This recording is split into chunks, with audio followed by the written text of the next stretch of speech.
Hey gang, what's up? Welcome back here to another edition of Intuitive Angling.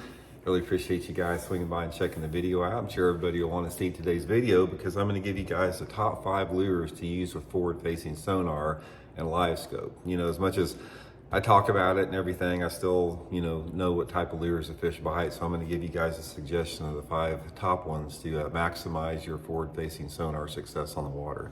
Also, guys, quick reminder, anyone out there interested in becoming a channel member, haven't talked about that for a while, all you have to do is go to my YouTube homepage and click the join button. That gives you all the information about becoming a channel member.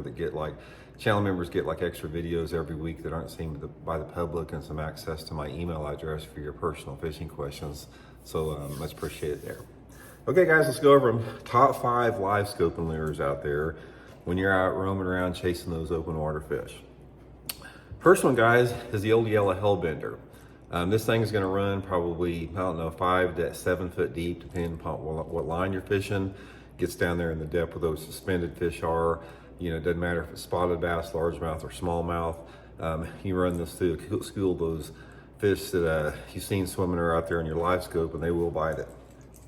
Number 2 is the old jitterbug. Now the jitterbug is really good for forward-facing sonar, guys, on those calm, quiet days when you have pretty clear water. Now if you got water temperature over like 65 degrees, water visibility like over 5 feet or so, this jitterbug will pull those fish out of that deeper water. They're suspended. They don't ever see it much.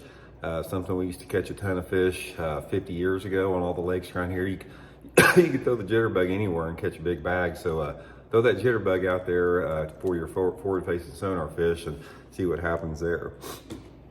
Number 3 is the old black jig and chunk here, guys. This is the old school black jig and pork frog. Probably caught more big bass than any other lure in there. And throw this baby out there when you're scoping in front of the boat and you see that school of fish. Throw this black and blue jig out there and either let it go to the bottom, or you can swim it back or hop it or whatever. But we all know that bass can't resist jigs, so that's a good one to catch the biggest bass out of that school down there.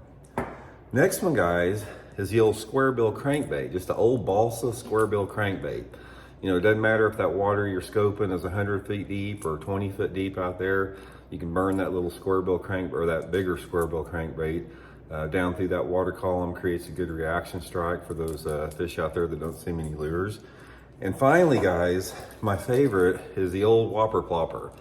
Just chunk this whopper plopper out there, and it's so noisy that these fish will come up like 20 and 30 foot out of those live scope schools to hit this whopper plopper there. And again, if you use a bright color like this, it usually generates the strike from the biggest fish in the school. So anyway, guys, give it a try. Top 5 live scoping lures. The old hellbender, caught tons of fish on it. The old jitterbug, everybody's favorite here. Square bill crankbait for your reaction strikes. Of course, the best bass fishing lure of all time, big jig and pork frog or a jig and plastic trailer, and the whopper plopper for the super aggressive fish. So anyway, give it a try, guys. Let me know how it works. We'll talk later too.